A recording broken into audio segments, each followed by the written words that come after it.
Deus seja louvado.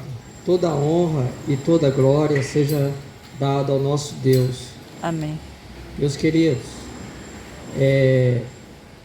eu quero que vocês abrem a Bíblia em 2 Samuel, no capítulo 5,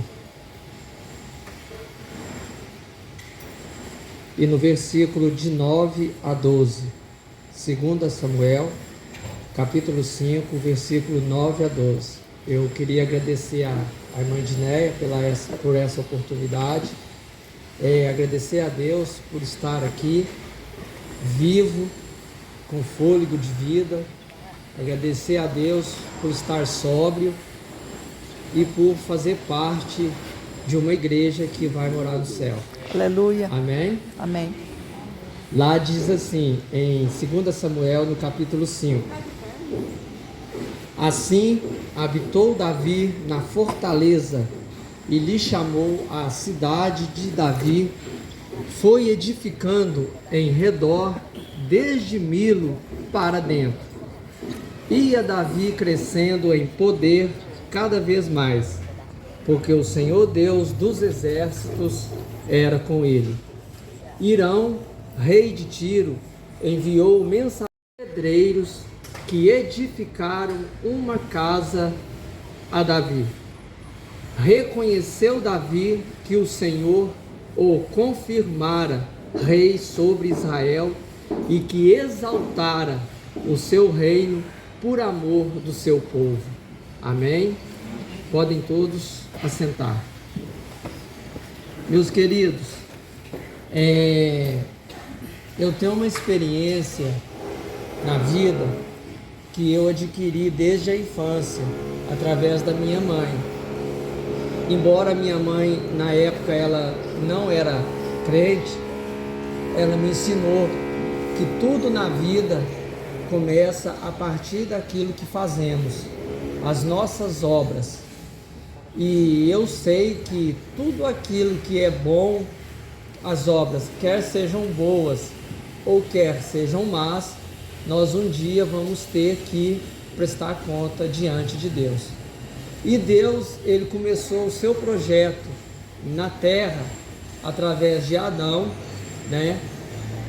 Na verdade, no céu, quando ele estabeleceu o céu, porque o céu ele foi estabelecido com inteligência e a terra o Senhor criou com sabedoria.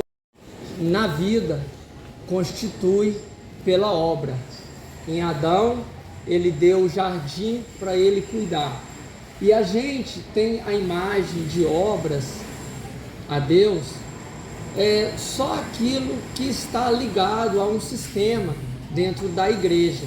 Mas a obra, ela é tudo aquilo que agrada a Deus, quer seja dentro da igreja ou quer seja fora da igreja. E nós achamos que obra é fazer algo e pronto, né? Nós colocamos uma ciência exata em cima de obras e não é assim que funciona. Todos nós somos chamados a fazer obra, todos nós, seja na fila de um banco, seja dentro de um hospital, tudo no momento certo, o Espírito Santo, ele nos encarrega de algo que está nas nossas mãos para fazer. E isso é grandioso diante de Deus, tá? Então, meus queridos, de Tiro, ele envia mensageiros a Davi. Olha que bacana isso daqui, ó. E aí ele leva madeira de cedro, ele leva carpinteiros e pedreiro. Naquela época, um carpinteiro, ele era um faz-tudo. Tudo na arte de madeira. O carpinteiro, ele olha o tronco de uma árvore, naquele tronco ele consegue materializar algo para sair daquele tronco, né? Então, tudo nessa área de artifícios Deus entregou para o homem. Eu quero estar mostrando aqui para vocês em Êxodo, no capítulo 35. Êxodo, no capítulo 35, no versículo 31, está escrito assim: e o Espírito de Deus o encheu de habilidade, inteligência e conhecimento em todo o artifício.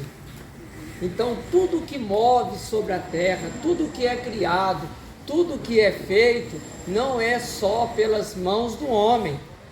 Existe algo espiritual em cima disso, para ele fazer. Em Êxodo, no capítulo 31, e no versículo 6, está escrito assim: e dei habilidade a todos os homens hábeis, para que me façam tudo o que tenho ordenado. Então, até a maneira que a gente vive, na maneira que a gente se opõe entre irmãos na sociedade, a gente tem que saber qual o nosso lugar e ter a sensibilidade de poder entender o que o Espírito Santo quer de nós naquele lugar, naquele momento, porque tudo é feito em tempo e lugar. Nada acontece em nossa vida sem o tempo e o lugar. Quem é meu próximo? O meu próximo é o tempo e o lugar aonde eu estou. Aquele é o meu próximo. Então é assim que Deus trabalha. Amém? Amém. O meu pai, ele acostumava falar assim para mim. Eu ia trocar uma lâmpada, eu colocava a cadeira. Não, você não terminou. A cadeira você tem que guardar ela. Então isso é um modo dos judeus. Eu sou descendente de italiano, meu pai é italiano, ele é europeu, e eu aprendi isso porque isso vem dos orientais. Os orientais, eles têm esse costume.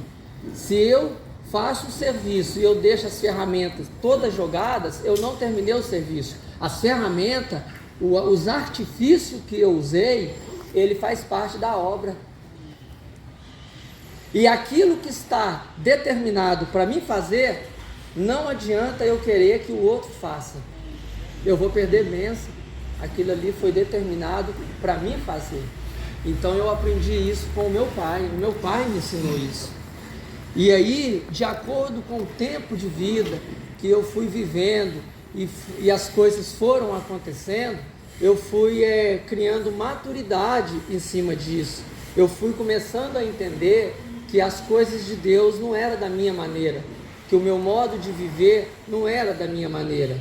Lá em Deuteronômio, no capítulo 30 e no versículo de 9 a 14, diz assim: se deres ouvidos à voz do Senhor teu Deus, guarda demasiado difícil, nem está longe de ti, não está nos céus, para dizeres: quem subirá por nós aos céus, que nolo traga e nolo faça ouvir, para que o cumpramos? Nem está além do mar, para dizeres: quem passará por nós além do mar, que nolo traga e nolo faça ouvir, para que o cumpramos? Pois esta palavra está muito perto de ti, na tua boca e no teu coração, para a cumprires.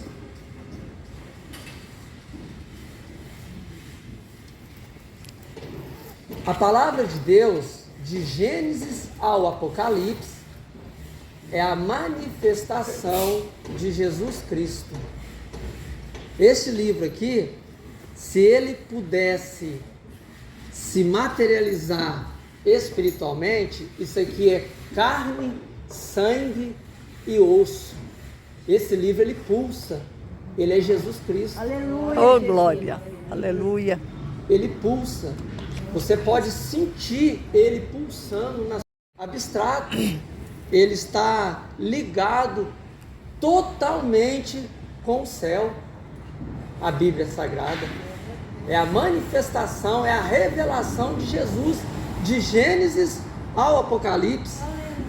E o legal que lá em Provérbios, no capítulo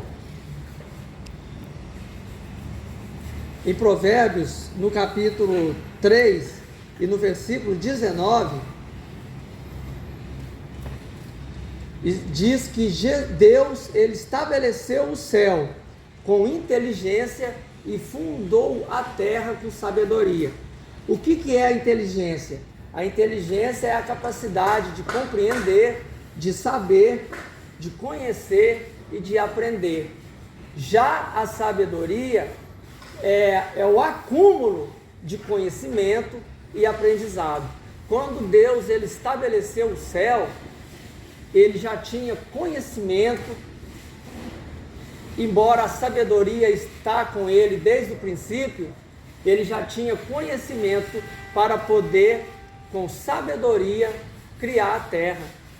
E ele criou a terra, mas ele não quis fazer parte disso sozinho. Ele sentiu no coração de criar um homem. Aonde eu quero chegar, meus queridos? Eu quero chegar para dizer para vocês que existem muitas maldades em cima de boas obras que os homens fazem a Deus. Existem muitas maldades.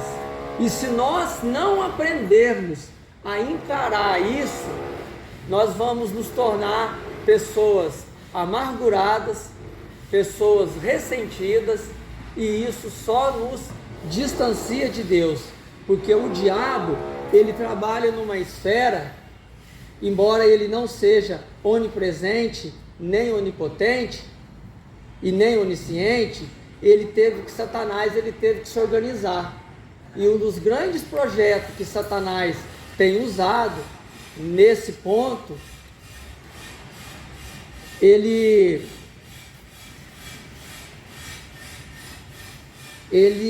ele fez? Satanás, ele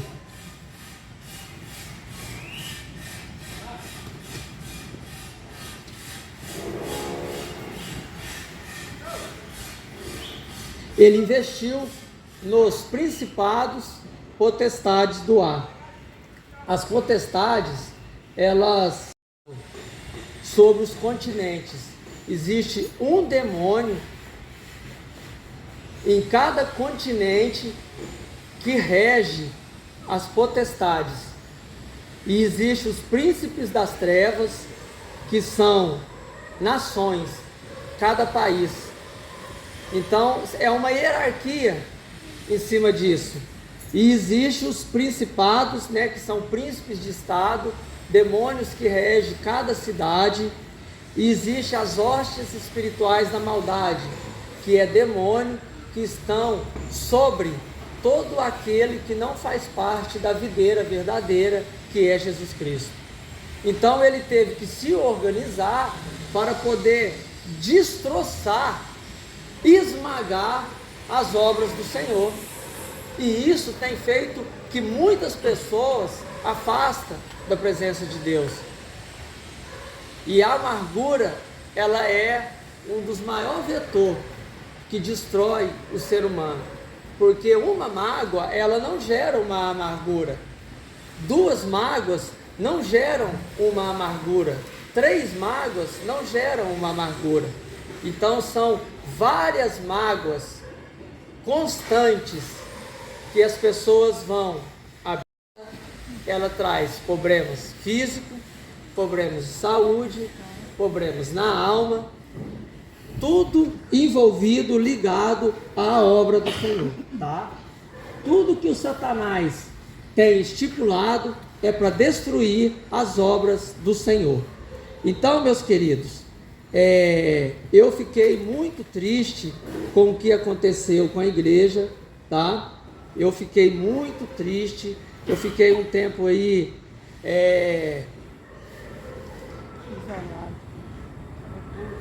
muito sozinho, porque o que eu passei lá dentro, eu não sei explicar para vocês por palavras como foi difícil. Quando eu vi aquela centelha, aquele ponto de luz lá no canto superior da nave e aquele fogo começando. Eu olhava para o fogo e não podia fazer nada, porque ele estava sobre o fogo. Porque se eu pudesse pelo menos ir até ele e apagar ele, eu teria detido aquele incêndio mais rapidamente. Mas eu tive que esperar o forro, a primeira parte do forro cair para abrir uma fenda. Mais de 4 minutos, foi 4 minutos de puro sofrimento na alma, em cima daquele fogo, esperando uma parte do forro cair com o hidrante aberto para a água poder entrar lá dentro, e o fogo tomando de conta em cima, e o forro não caía. E aí nessa hora passou tudo na minha cabeça, sabe? A obra do Senhor. Quantas pessoas, dos mais simples, do pequeno, do maior ao menor, que ofertou, que dizimou, que deu a sua renda, porque quando começaram a fazer essa construção, eu lembro como foi difícil arrecadar dinheiro para nós ter essa igreja linda, maravilhosa que está aí hoje. Então, nessa hora, foi um flash que passou na minha cabeça. E eu falei para o Espírito Santo assim: Senhor, não é esse fogo que nós queremos lá no teu altar. Eita. Não é esse fogo. Verdade. Quando eu falei isso, quando eu acabei de falar isso, a parte do ar-condicionado caiu. Quando o ar-condicionado caiu, eu lancei água. Foi aí que eu comecei a fazer esse acero para o lado do altar. O fogo começou a cair atrás de mim, não fui atingido. Foi um calor infernal que eu passei ali, foi um calor infernal. Mas para a honra e glória do Senhor Jesus, nem um fio do meu cabelo foi atingido. Amém. Quando o Edson lá embaixo gritou assim: irmão Pedro, sai daí que você vai morrer. O forro está caindo. A outra parte que leva para a mídia, lá na galeria, já estava caindo. Quando eu acabei de sair, desceu mais de 200 quilos de fogo e ferro no chão, assim. E aí eu peguei, né? Quando essa parte caiu, já no meio da nave, o outro ar caiu também, com a borra de fogo em cima das poltronas da nave. E aí as poltronas da nave começou a pegar fogo. E aí não tinha como mais eu descer as escadas. Aí eu tive que correr, pular a galeria, para ir lá embaixo, abrir outro hidrante e deixar o Edson cuidando do hidrante. Foi nessa hora, quando o fogo da nave apagou, eu desci e tive tempo para poder ir lá e abrir as portas. Porque eu já sabia que, com o número de pessoas que eu vi do lado de fora, eu já sabia que o bombeiro já estava quase chegando. Assim, que não, foi até bom Deus não ter permitido que eu abrisse a porta mais cedo. Porque além de eu ter que salvar o Edson, eu ainda tinha que preocupar com as pessoas que entraram. E aí passou pouco tempo, o corpo de bombeiros chegou e fez a vistoria, a avalia do ambiente. Mas eu louvo e agradeço a Deus. Tudo é obra, meus queridos. Aquilo que já foi feito para Deus é obra, e aquilo que o diabo está tentando destruir e você vem com uma salva, também é obra. Tudo está ligado à obra. Então, não se deixa ficar tentado em às vezes não querer ajudar o próximo. Faça para Deus. Faça para Deus. Não olhe se é alguém que não gosta de ti, não veja se é alguém que tem algo contra ti. Faça para Deus. Você está fazendo para Deus. E isso que é o importante. Isso vai ser recompensado no vindouro, tá? E não precisa também ficar preocupado em estar andando na rua aí. E quando que o Espírito Santo vai me usar? Ele vai através da unção dos santos. Vocês não precisam ficar preocupados com isso. As coisas de Deus, elas são... as coisas de Deus é com naturalidade, é com simplicidade. Não existe dificuldade, muitas letras, muito conhecimento humano para poder entender as coisas de Deus. As coisas de Deus, o Evangelho, ele é simples. Amém? Amém. Olha aqui para vocês verem, ó. Não temas o pavor repentino, nem a arremetida dos perversos, quando vier, porque vem. Porque o Senhor será a tua segurança e guardará os teus pés de serem presos. Então, tudo que Deus fez, Ele enviou Jesus, Ele não nos deixou órfãos, Ele enviou Jesus, Ele veio, Ele morreu por nós, Ele ressuscitou e Ele subiu aos céus, e Ele enviou o Espírito Santo para não nos deixar órfãos. O Espírito Santo, Ele nos encarrega de nos ensinar, de sorrir com a gente, entristecer com a gente, porque o Espírito Santo, Ele é Deus. O Espírito Santo, Ele é presente, Ele é amor, Ele é justiça.